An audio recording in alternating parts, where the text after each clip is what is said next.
সপ্তম দফায় high voltage vote দিলেন শিক্ষামন্ত্রী ব্রাত্য বসু থেকে বিজেপি নেতা শিশির বাজোরিয়া।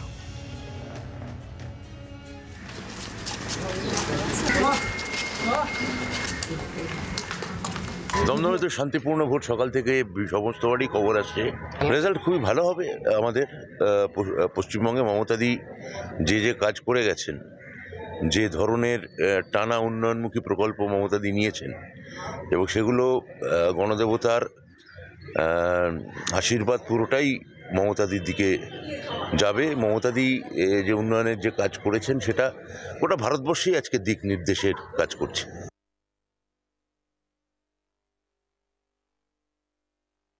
আজকে 2024 লোকসভার শেষ পর্যায়ে ভোট।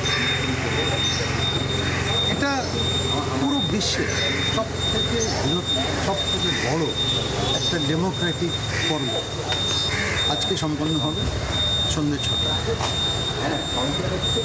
ভারতীয় জনতা পার্টি সারা দেশে খুব বড়। বাংলার আওয়াজ, বাঙালির আবেগ, জি 24 ঘন্টা।